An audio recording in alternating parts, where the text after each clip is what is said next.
जन्म जन्म से मैया हम परेशान हैं, कैसा है जीवन मेरा नहीं हमको ज्ञान है।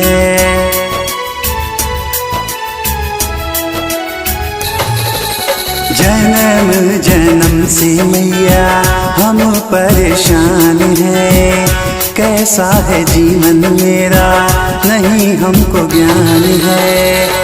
खुद से हूँ मैं अनजान है मैया जी, खुद से हूँ मैं अनजान है मैया जी।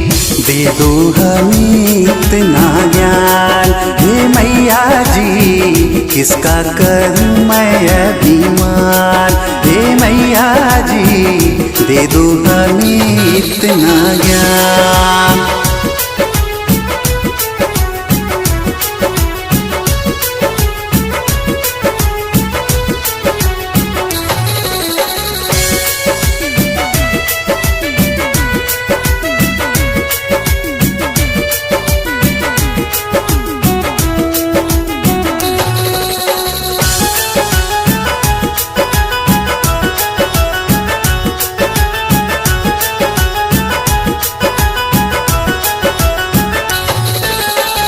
जीवन का डोर ऐसे चलता ही जाए, क्या है हकीकत कोई जान नहीं पाए।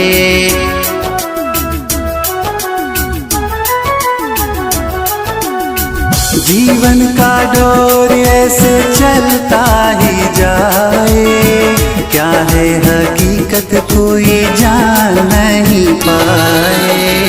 इतना करो ना कल्याण हे मैया जी, इतना करो ना कल्याण हे मैया जी। दे दो हमें इतना ज्ञान हे मैया जी, किसका करूँ मैं अभिमान हे मैया जी।